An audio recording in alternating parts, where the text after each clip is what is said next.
तो बाबा साकार हरी मीडिया के सामने आया। इस वक्त की बहुत बड़ी खबर मीडिया के सामने आया बाबा साकार हरी, और यहां पर यह बताया कि जो प्रशासन है वो अपना काम कर रहा है, उसके ऊपर भरोसा बनाए रखे। साथ ही साथ उसने ये भी दावा किया है कि जो लोग भी पीड़ित हैं उनके साथ वो सदा खड़ा रहेगा अपने वकील के माध्यम से। जी न्यूज पर बाबा साकार हरी का ये एक्सक्लूसिव इंटरव्यू आप सुन रहे थे। टीवी पर पहली बार बाबा साकार सामने आया है, आधिकारिक बयान उन्होंने दिया है। साफ तौर पर कहा है कि घटना के बाद से ही मैं दुखी हूं, उपद्रवी लोगों पर कार्रवाई होगी और साथ ही साथ मेरी संवेदनाएं हैं घायलों के साथ।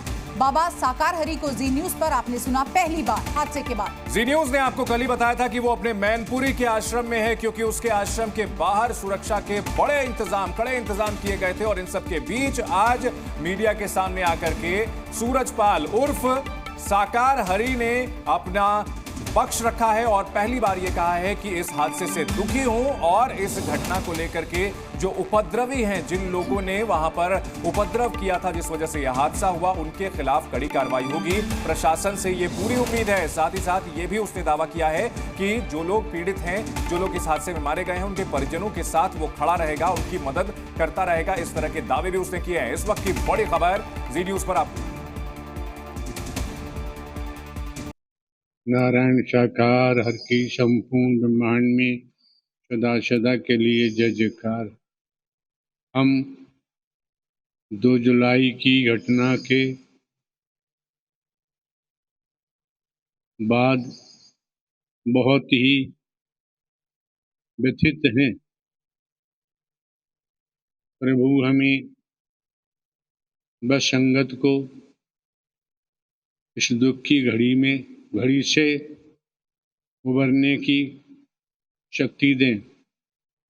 सभी शासन एवं प्रशासन पर भरोसा बनाए रखें।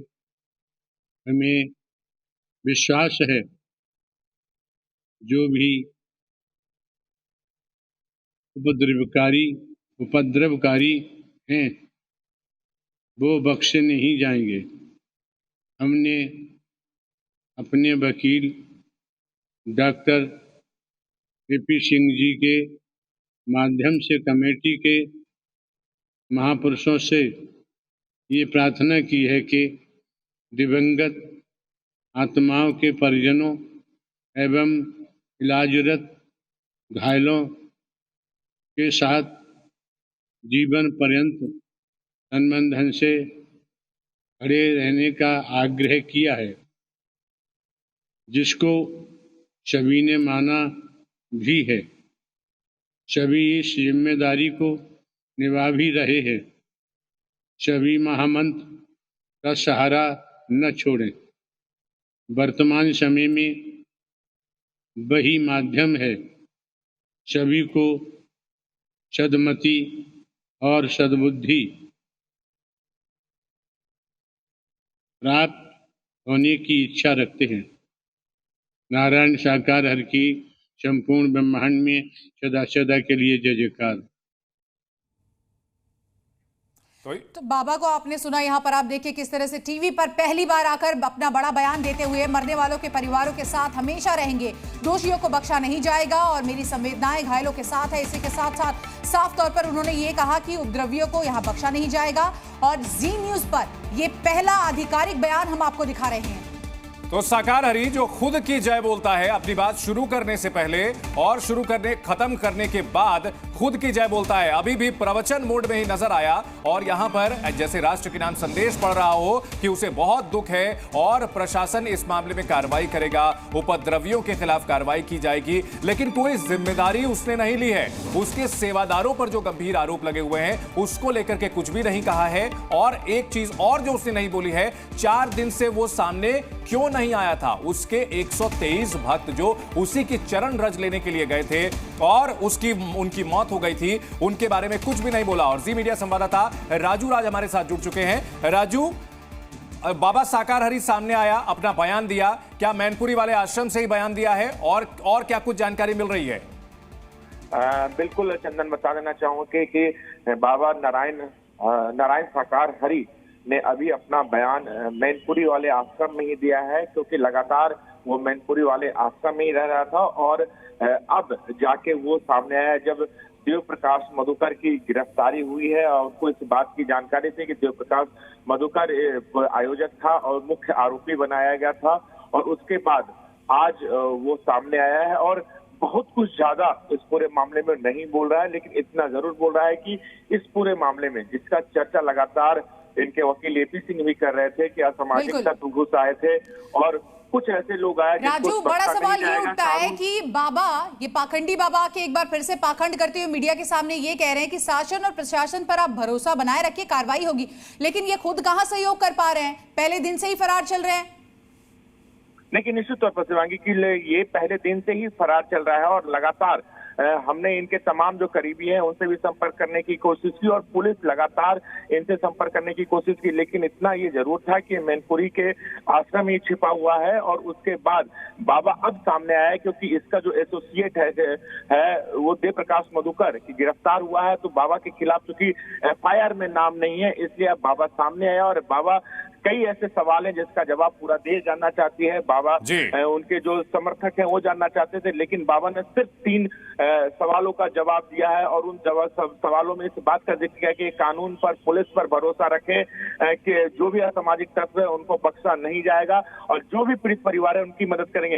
राजू, इन सबके बीच सब यही जानना चाहते हैं कि आखिरकार उसका नाम इस FIR में शामिल क्यों नहीं किया गया है, और कहीं ना कहीं जो ये सामने आया है, क्या ये खुद को बचाने की कवायद दिखती है क्योंकि अपने वकील के जरिए ये पूरी चीजें अब संचालित कर रहा है?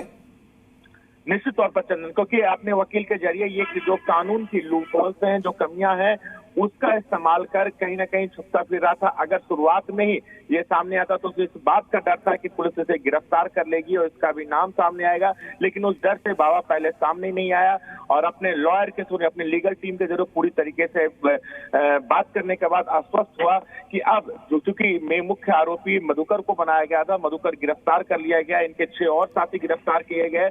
उसके बाद बाबा ने अपना वीडियो बयान मीडिया के सामने रखा है। तो ये उठता है कि बाबा यहाँ सवालों की जवाब देता हुआ नजर नहीं आ रहा है। ऐसा लगता है रटा रटा एक आधिकारिक बयान जो है औपचारिकता निभाने के लिए, मीडिया के सामने आने के लिए बस ये बयान दे दिया है, उसमें भी पाखंड इनका नजर आ रहा है। ध्यान मुद्रा में आते हैं, अपनी बात रख के चले जाते हैं, सवालों का जवाब यहाँ देते हुए कोई भी नजर नहीं आ रहे। वो निश्चित तौर पर देखिए, जब ये घटना घटी उसके बाद बाबा के ऊपर कई सवाल उठ रहे हैं और तमाम सवालों का जवाब बाबा को देना चाहिए थे, लेकिन बाबा ने उतना ही सवाल का जवाब दिया जितना वो ये साबित कर सके कि वो उन पीड़ित परिवार के साथ है, कानून में मदद कर रहे हैं, कानून के साथ वो चल रहे हैं और पुलिस इस पूरे मामले में कार्रवाई कर रही है। जो भी इस पूरे मामले में आयोजक हैं, जो कमियां थी, आयोजक को गिरफ्तार कर लिया गया, तो कहीं ना कहीं अपने आप को क्लीन चिट देने की कोशिश कर रही है। बड़ा सवाल ये उठता है राजू कि पीड़ितों के साथ कैसे हैं? जिस दिन ये हादसा हुआ, CCTV फुटेज सामने आया है, बाबा गाड़ी में बैठकर अपने सेवादारों के साथ निकल जाता है। इस बयान पर कैसे भरोसा किया जाए?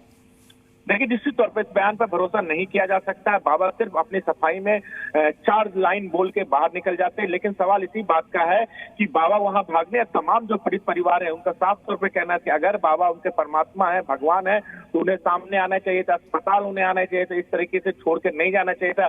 और घटना घटने के बाद 4 से 5 दिन तक लगातार बाबा पुलिस के साथ आंख में चौली खेलता रहा, कभी भी किसी परिवार से मुलाकात नहीं की, ना ही कि बाबा के जो आयोजक हैं वो किसी पीड़ित परिवार के पास गए। और अब आके जब मुख्य आरोपी गिरफ्तार होता है, उसके बाद बाबा अपना स्टेटमेंट देते हैं, यानी कह दीजिए कि बाबा का कैमरे के सामने ये पहला स्टेटमेंट होगा जो इस बात को कह रहे हैं कि वो कानून के साथ है, पीड़ित परिवार के साथ है, हर संभव मदद करने को तैयार है। लेकिन सवाल अब यही बनता है कि कहीं ना कहीं बाबा कानूनी दावपेच खेल रहा है, जिसकी वजह से उसने सिर्फ उतना ही स्टेटमेंट दिया जितना वो लोगों को ये दिखा सके, बता सके, अपने पाखंड, अपने ढोंग को बता सके कि वो लोगों के साथ है और कानून का साथ दे रहा है। जी राजू, इन सब के बीच क्या प्रशासन को पहले ही खबर मिल चुकी थी? क्योंकि कल जी न्यूज ने दिखाया था कि उसके आश्रम के बाहर 20 से ज्यादा पुलिसकर्मियों का काफिला वहां पर लगाया गया था। क्या प्रशासन को पहले से पता था? क्योंकि जी न्यूज वो पहला चैनल था जो कि वहां पर पुलिस से भी पहले पहुंच गया था मैनपुरी वाले आश्रम पर, और हमने दिखाया था कि बाबा आश्रम के ही अंदर है। निश्चित तौर पर देखिए, निश्चित तौर पर कहीं ना कहीं प्रशासन को इस बात की भनक थी, इसलिए प्रशासन वहां लगातार मैनपुरी वाले जो बिछुआ में आश्रम है वहां पर पुलिस की टीम मौजूद थी। और ये सवाल जब पुलिस से भी किया गया था तो पुलिस ने भी ये जवाब दिया था कि कहीं वो यहाँ के जो सेवादार हैं, यहाँ के जो लोग हैं, उनकी सुरक्षा के लिए आए। पुलिस ने भी इस बात का कहीं भी जिक्र नहीं किया। उसको इस बात की जानकारी अगर बाबा यहाँ पर है तो पुलिस उनसे पूछताछ कर सकती थी, लेकिन अब तक पुलिस की तरफ से ये स्टेटमेंट नहीं आया। तो कहीं ना कहीं जो कानूनी दावपेच है, जहां अपने वर्चस्व का प्रयोग है वो बाबा ने किया। राजू, और बड़ा सवाल तो ये भी उठता है ना, मीडिया के सामने आके आप बयानबाजी कर रहे हैं, आपके वकील आपका पक्ष रख रहे हैं, लेकिन प्रशासन की सहायता आप क्यों नहीं करते? अपना बयान दर्ज कराने में आप सहयोग क्यों नहीं करते?